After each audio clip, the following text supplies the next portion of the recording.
expressed that to me. So I am telling you this based off the testimony of 3 people. And I am saying this because I hope that these people who I think are good will be inspired to come forward with that. Again, those conversations I had were off record. I honor that. If I say it's off record, it stays off record. But I'm hoping that watching what I am doing and feeling the energy that is rising across the world for people who want to know what the heck happened on 9/10.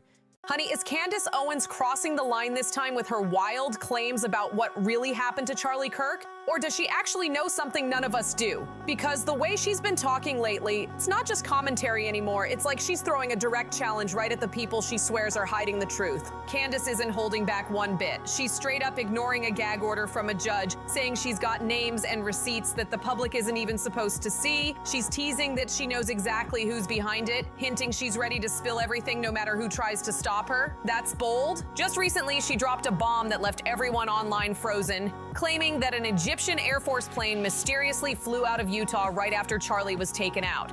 She wrote, on September 10th, after Charlie's assassination, an Egyptian Air Force plane with tail number SUBT flew out of Provo, Utah. Its first trip to America ever was back on July 20th to an Army base in Nebraska. Tyler Robinson must have had some powerful friends. Then she added even more heat.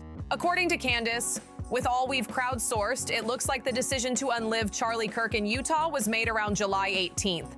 Didn't share this publicly. It was because this was a private message between Charlie and some people, some Jews and non-Jews, where he was, frustrated. He was frustrated, and that would have felt like a betrayal to my friend because he never said anything like that publicly in like a show, right? A military meeting with foreign leaders took place on July 20th, right here on U.S. soil. She said that same plane flew from France to Provo on September 4th, stayed there until just after Charlie was hit, and then jetted off to Wilmington, only to return to Egypt the very next day on September 11th. Now she's demanding a full re-examination, asking who those foreign leaders were and what was really happening behind closed doors during that exact time frame. Something's not adding up, and Candace is making sure nobody ignores it. Basically, Candace Owens isn't buying the whole lone shooter story at all. Not one bit. According to her, this wasn't some random act of violence. She's calling it a full-blown military operation carried out by seriously powerful people with deep connections. That's a wild claim, but she's standing firm on it. Now here's where things get tricky. After a little fact-checking, people online discovered that the Egyptian plane she mentioned did leave Provo on September 10th, but around 7 a.m. local time, which was before Charlie was even taken out. So naturally, critics jumped in, calling her out for messing up the timeline. But instead of backing down, Candace doubled down. She went right back on X, Twitter, and fired off another post saying, given the artificial boost of the Snopes-like debunking of the Egyptian military flight, it's clear they're panicked about its discovery. She wasn't backing off, she was poking the bear. Then she threw in even more questions that made people's heads spin. She asked, Charlie was done with Israel bullying him, and I am now going to present you proof of what I am saying. This is an actual group chat, which happened 2 days before Charlie Kirk was assassinated. There were 9 people in total on this chat, including Charlie and Rob McCoy. I'm going to protect the names of the other 7 for now. To be clear, I might actually release a name every day this week, but I want to show you this because suffice it to say, Rob McCoy was on this text thread, and I think it helps contextualize him as a person, in my view, that he would attack me for telling the truth about the pressure that he was facing. who were the people dropped off when the flight arrived into Provo? How many were on the manifest when it flew back out on September 10th? She made it clear. She's not done talking, and she promised to name names soon, gag order or not. And yes, there really is a gag order in place. A judge officially banned anyone tied to the case from speaking to the media. The judge even stated, as witnesses become known to each side, that information must be conveyed under this order, regardless of who's watching, whether it's the whole nation or one person. We must act with integrity, civility, and diligence. But the truth is, Candace isn't listening. Even with the court's warning, she's charging forward like she's got something the world needs to hear. Neither Mr. Robinson nor the people of Utah deserve anything less than a fair, blind administration of justice, and that gag order ain't cooling the heat. Candace Owens jumped on X and defiantly said she plans to flout the order because the world needs what she claims to have found. She says the stuff she uncovered this week is straight up explosive and proves Charlie got betrayed by people he trusted. Big billionaire donors who turned on him behind closed doors. Candace even insists she was dropping hints before the gag order landed, saying Charlie was under massive pressure from the money behind him. he was a very much, and maybe this is a poor way of saying it, a straight shooter, said, yes, I have training. And I don't want to give too many identifying details here, but this person himself has a lot of experience with guns and knows and, helps to train people in that sort of a capacity, and said that they observed that individual, the FBI saying that the shooter dropped onto the roof at 12:15 didn't make sense to him. He said earliest it was 12:22.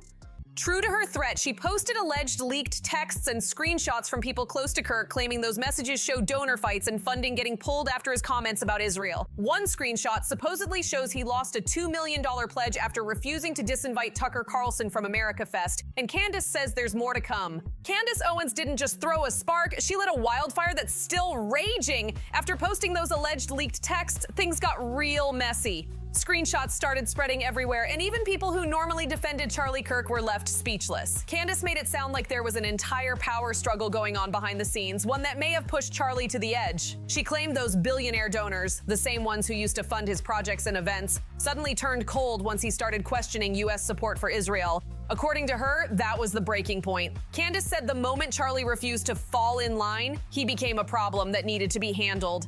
He wasn't controllable anymore, she wrote in one of her posts. That's when everything changed. Now here's where things take a wild turn. Candace wasn't the only one hinting at tension behind the scenes. Several conservative insiders came forward anonymously, claiming Charlie had been warned not to associate with certain figures, especially Tucker Carlson, who'd already been stirring controversy with his foreign policy takes. One source reportedly said Charlie was told flat out that having Tucker headline his event would cause donors to walk. That the individual ran across, set up, took the shot, and I said, well, you must have been there, because he then sends me I wanted to see all of the metadata of when he took that footage, and the metadata begins at 12:22 and goes into 12:23, the very minute that Charlie gets shot. And he says, yeah, I saw the shot. I had just stopped recording about 20 seconds before the shot rang out.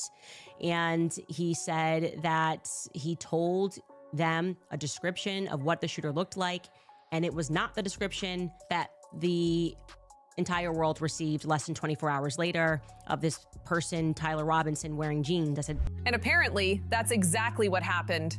The alleged text messages Candace shared painted a picture of panic.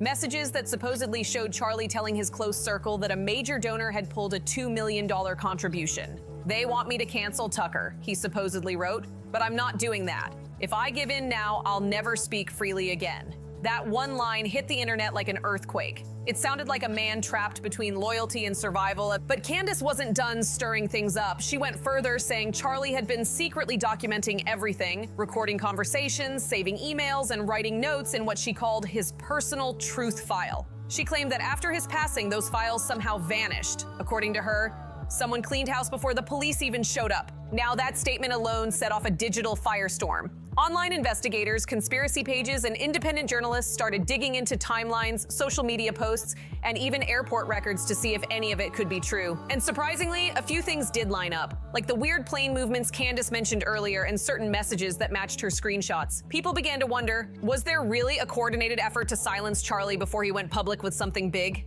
Meanwhile, others accused Candace of playing a dangerous game, risking lawsuits, contempt charges, and worse, but she brushed it all off. And we're going to help reveal those lies. Also, yesterday we asked for the public's help in identifying two individuals who Phil Lyman's nephew described as his close friends, who decided to retrace the path of Charlie's killer. And what we have discovered thus far is absolutely stunning. This story couldn't get any crazier. I don't care what they threaten me with, she said in a live stream. If I have to be the one who blows this open, so be it. The truth matters more than my comfort. That's when her followers started calling her the truth soldier, claiming she's doing what no one else has the courage to do. But not everyone's cheering her on. Some of Charlie's old colleagues have been quietly distancing themselves, saying Candace is making reckless claims that could damage real people. One Turning Point insider even told reporters she's rewriting history to fit a narrative. Charlie's death was tragic, but this isn't the way to honor him. Still, those statements haven't stopped her from going full throttle. In another post, Candace suggested that foreign influence wasn't just about politics. She hinted it reached deep into U.S. tech companies, data firms, and even event sponsors connected to Turning Point. You think these donors just write checks for fun? She asked. They're buying silence, control, and loyalty. The line sent chills through the comment section, and hashtags like "Who Killed Charlie" and "Truth for Kirk" started trending again. And while all this chaos unfolded online, something even more unsettling happened. Charlie's family went completely silent. His wife, Erica, hasn't made a single statement since the initial funeral speech, and his parents have refused all interviews. It's like they disappeared into thin air. Reporters who tried visiting their Arizona home claimed it looked abandoned, blinds drawn, no lights, no movement. That silence only fueled the speculation. Candace hinted that the family might be under pressure to stay quiet, saying, "If you knew what they were being told behind the scenes, you'd understand why they can't talk." Some of her followers started calling for Erica to break her silence, even accusing her of being part of the cover-up, something Candace never directly said but didn't exactly deny either. The whole thing became a whirlwind of accusations, secrets, and broken trust. Then came what many are calling her nuclear moment. Candace went live again and read what she claimed was part of a deleted message Charlie sent just days before his death. In the message, he allegedly wrote, "I trusted the wrong people. If anything happens to me, it won't be random." She paused dramatically and then said, "You all can make of that what you will. No, but I'm not going to pretend this was coincidence." The chat exploded instantly, and thousands of people typing "expose them" and "show the files." Whether that message was authentic or not, nobody could say for sure, but it didn't matter. The damage was done. The idea that Charlie might have known something was coming completely changed the conversation. Suddenly, people who once called Candace crazy were starting to admit maybe, just maybe, she wasn't making this up. Even Joe Rogan commented on his podcast that some parts of what Candace is saying do raise legit questions. He didn't go as far as agreeing with her whole theory, but that small acknowledgement was enough to send the internet into another frenzy. "If Joe's asking questions," one fan wrote, "then you know something's not right." And now, Candace says she's working with international journalists to release the rest of what she claims are Charlie's files, stuff she says will prove he was investigating donor fraud, political manipulation, and covert deals with foreign interests. She's calling it the Kirk dossier, and according to her, it's going to change everything once it drops. Of course, whether that ever happens remains to be seen, but one thing's for sure. Candace has made herself the center of this storm, and she's not backing down no matter who tries to shut her up. "They can't silence all of us," she said in her last post. "Once the truth is out, there's no putting it back in the box." Now the world's waiting, wondering if Candace really has the receipts she claims, or if this is all part of something even bigger that none of us have fully seen yet. Whatever happens next, one thing's clear. The Charlie Kirk story isn't fading away anytime soon. It's only getting louder, darker, and way more dangerous. After Candace dropped that bomb, things got even crazier because this time, someone inside Turning Point USA actually backed part of her story. Spokesman Andrew Vett confirmed that the screenshot she shared was real, yes, authentic. He admitted that he'd seen it himself and said he was glad the truth is finally out there. The only reason he didn't post it earlier, he claimed, was because it came from a private conversation. That alone had people's jaws on the floor. Andrew went on to explain that Charlie's stance on Israel was complicated and nuanced. He said Charlie wasn't anti-anyone. He simply wanted the war in Gaza to end, to stop innocent lives from being caught in the crossfire. And that statement alone made folks pause because it painted Charlie in a totally different light from the version being spun online. So even though people had been calling Candace a conspiracy theorist, she wasn't wrong about those texts. The receipts were real. That gave her a massive wave of validation, and she wasted no time taking things further. On her podcast, she doubled down again, saying that the Israel lobby and certain high-level donors created the toxic pressure that eventually pushed Charlie to his breaking point, and this time she went all in by name-dropping Bill Ackman, the billionaire investor, as one of the key players behind that donor tension. Of course, Bill Ackman was not having it. Within hours, he fired back with a public post calling Candace's claims slanderous and absurd. He wrote out, "Candace slandered me by accusing me of staging an intervention with Charlie Kirk in which threats were made regarding his supposed evolving stance on Israel at an event I hosted in the Hamptons." He didn't stop there. Ackman flat out denied everything. Candace also implied that I blackmailed Charlie. For the record, I have never threatened Charlie Kirk, Turning Point, or anyone associated with him. I have never blackmailed anyone, let alone Charlie Kirk. I've never offered him or Turning Point any money to influence his opinions.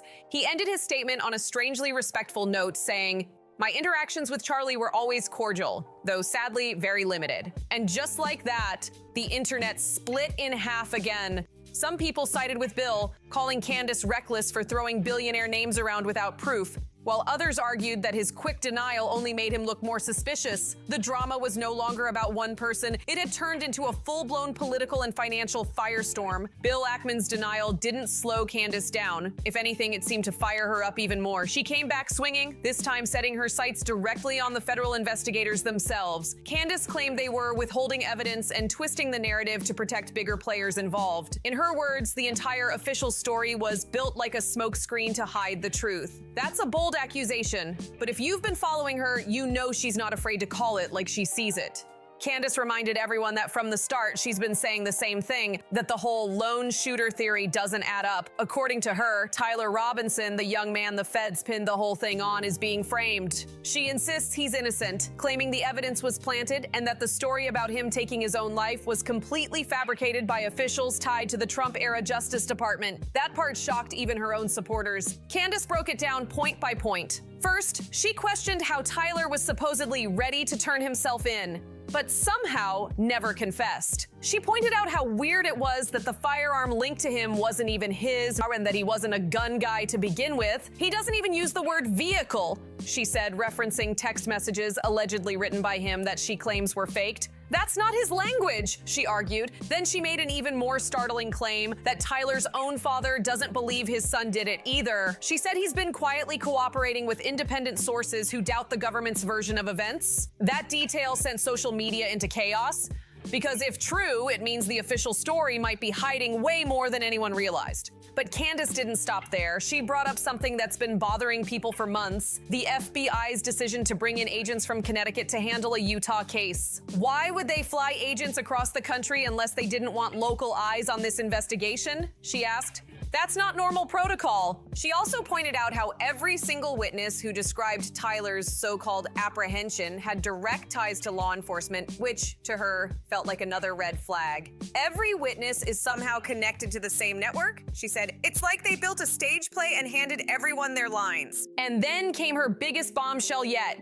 She claimed her sources told her Tyler Robinson never even set foot on the Utah Valley University campus that day. Let that sink in. If he wasn't there, how could he have been responsible for what happened? Candace said the entire timeline the FBI provided makes no sense and that their arrest report reads like a script that was rewritten too many times. Even the story of how Tyler was supposedly caught seemed suspicious to her.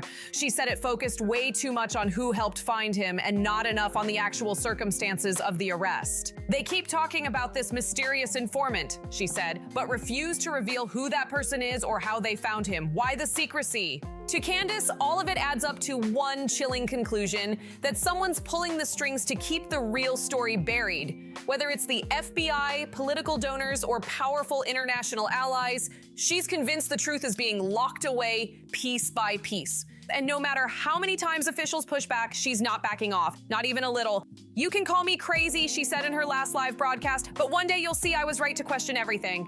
With every new post, she's forcing people to rethink what they thought they knew and making it impossible for anyone to ignore the cracks in the official story. And that's where things stand right now. Chaos, questions, and one woman determined to blow the lid off everything. Candace Owens has turned this case into a full-blown movement, with millions tuning in every time she drops a new episode or post. Every quote, every leaked message, every theory she puts out there just keeps the storm spinning faster. What started as whispers about suspicious plane flights and donor drama has now exploded into something way bigger. Government secrets, billionaire denials, and talk of a massive cover-up stretching from Utah to Washington, D.C. Whether people believe her or not, everyone's talking about her, and that's exactly what keeps her on top of every trending chart out there. Still, the biggest question remains: is she telling the truth or playing the game better than anyone else? Because if Candace really does have what she says she has, recordings, files, and witnesses, then she's sitting on one of the biggest political scandals in years. But if she's bluffing, then this might go down as one of the wildest misinformation rides the internet has ever seen. And don't forget, that gag order is still in place, yet she's out here promising to drop even more names, even hinting that certain Utah officials, donors, and political figures could be tied to it all. She's risking everything, her career, her platform, and possibly her freedom, to push this narrative. Whether that's bravery or recklessness depends on how the truth unfolds. But no matter where you stand, whether you think Candace Owens is the only one brave enough to speak up, or that she's just stirring the pot for views, you can't deny she's got the world on edge. Every new episode has people guessing, arguing, and waiting for the next twist like it's the biggest true crime thriller ever dropped. So what do you think? Is Candace Owens exposing a hidden network of corruption, or is she crossing dangerous lines just for fame? Drop your take in the comments below. I want to hear what side you're on. Make sure you hit that like, subscribe, and share button, because this story isn't done yet, not even close. And trust me, when the next revelation hits, you'll want to be right here when it breaks. See you on the next one.